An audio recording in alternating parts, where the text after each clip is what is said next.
We stand at a pivotal juncture in the history of our species. The slide before you visualizes the essence of the grand transition, a shift not merely of technology, but of the fundamental metabolic rate of civilization. For 4.5 billion years, Earth operated on specific biophysical rhythms. However, in a geological instant, humanity has rewritten these rules. This presentation is based on the analytical framework of Vaclav Smil, offering a sober assessment of how we arrived here.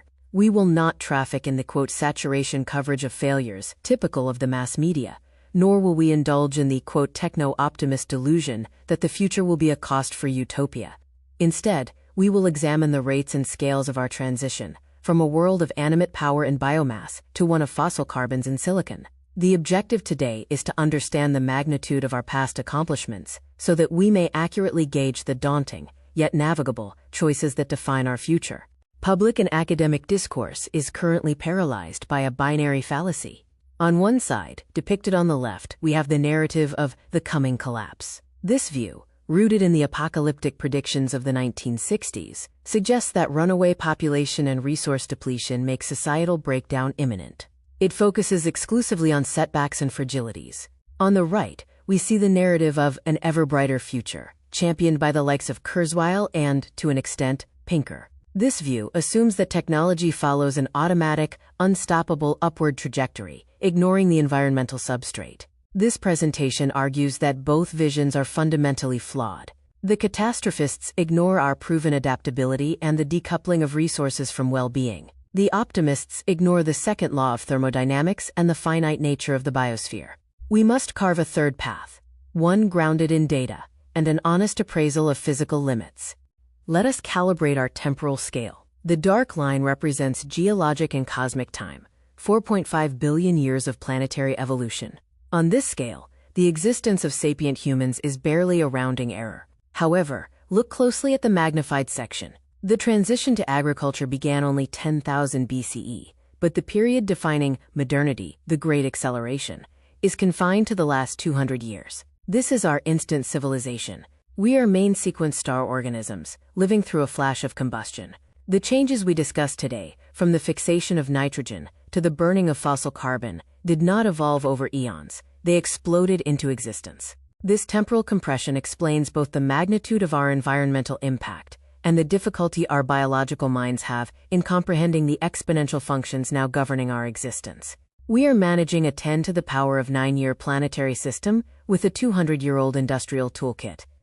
Referencing the demographic data, we witness a mathematical phenomenon known as super-exponential growth. For millennia, humanity hovered in the millions. It took over 2,000 years to jump from 100 million, around 500 BCE, to our first billion in 1800. Yet look at the curve steepen. The next order of magnitude, the jump to 10 billion, is projected to occur within a mere 300 years of the first billion.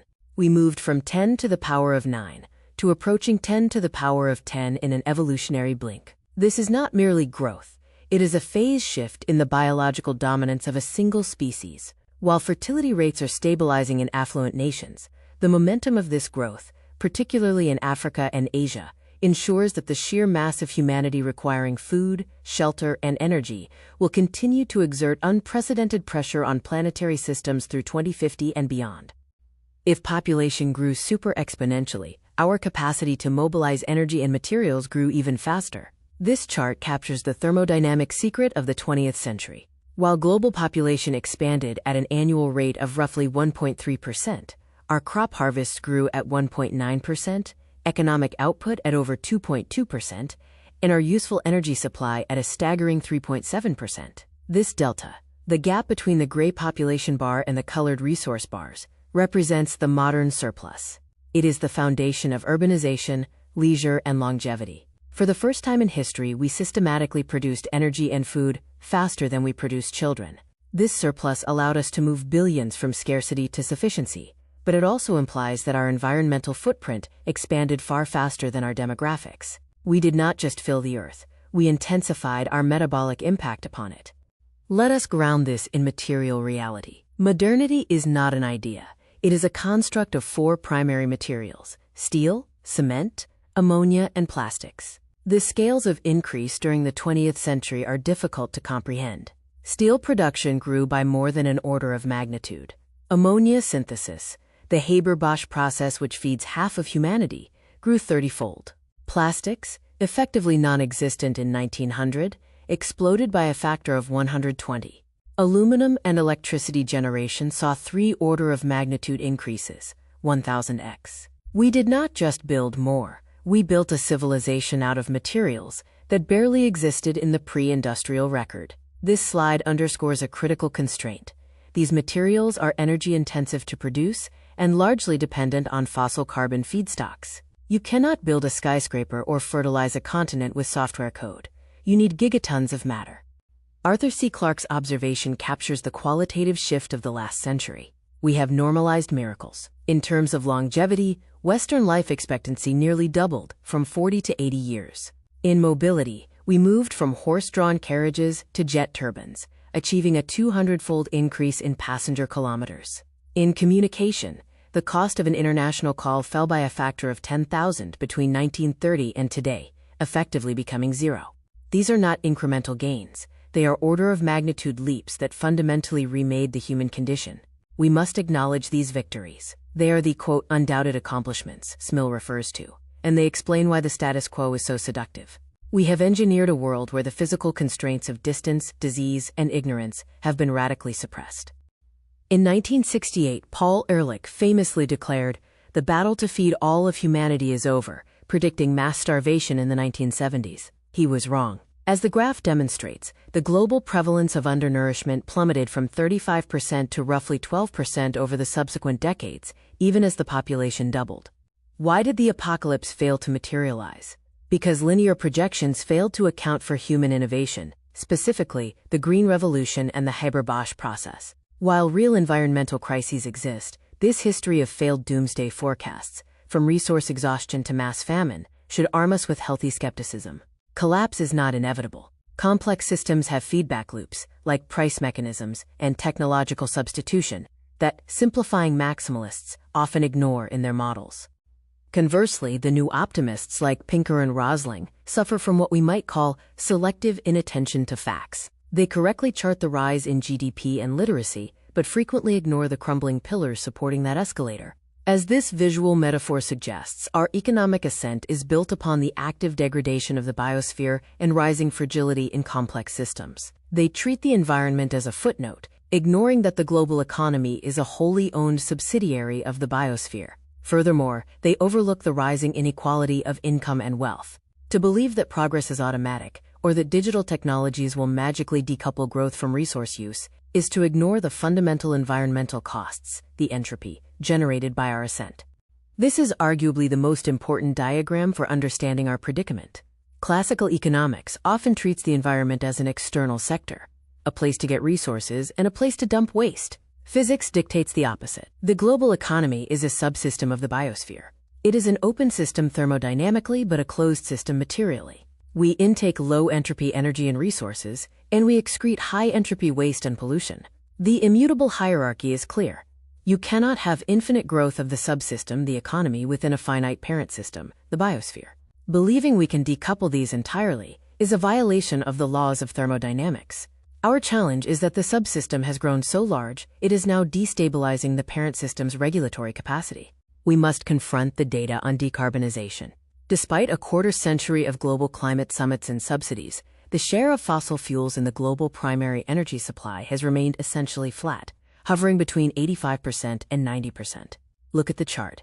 New renewables, wind and solar, constitute barely 2% of the total primary energy supply in the late 2010s. We are not transitioning away from fossil carbon.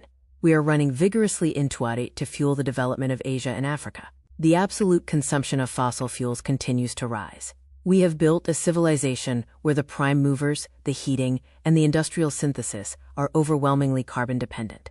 To reverse this inertia is not a matter of flipping a switch. It is a project of civilizational reconstruction. There are fundamental chemical and physical reasons for our carbon dependence. First, consider the, quote, 4 material pillars of modernity: ammonia, steel, cement, and plastics. Ammonia requires natural gas for hydrogen. Steel requires coke for reduction. Cement releases CO2 chemically. Plastics are fossil fuels in solid form. There are no scalable, non-carbon commercial alternatives for these at the gigaton level. Second, consider energy density. Jet fuel contains roughly 42 megajoules of energy per kilogram. The best lithium-ion batteries hold about 1 megajoule per kilogram. This 40-fold gap is why we don't have electric container ships or electric jumbo jets. We cannot simply legislate away the physics of energy density. These are hard-to-abate sectors because carbon is an exceptionally potent energy carrier.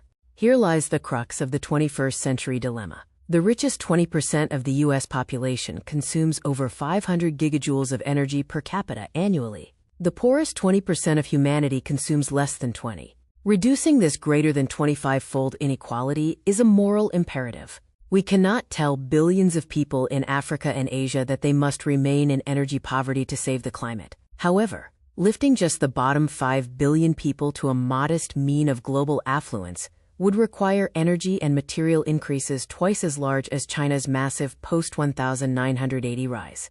We are facing a dual constraint.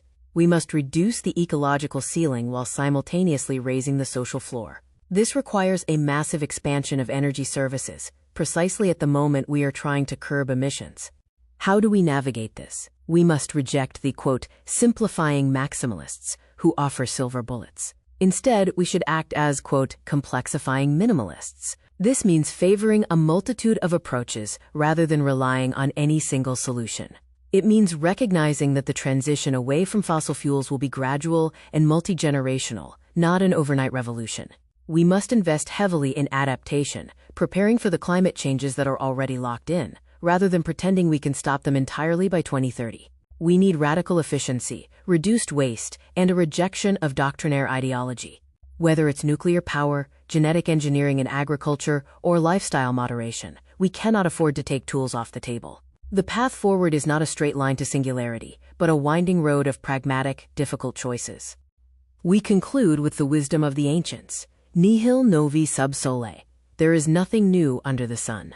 We have faced grand transitions before. We survived the ice ages, plagues, and world wars. The challenge of the Anthropocene is unique in scale, but not in kind. It is a test of adaptation. As Vaclav Smil writes, another epochal transition is unfolding, and its outcome is not foreordained. It remains contingent on our choices. The future is not a curve to be predicted by a model. It is a reality to be created by our decisions today. We must proceed with caution, with data, and with a profound respect for the physical limits of the only home we have. The grand transition is not something that happens to us. It is something we must actively engineer.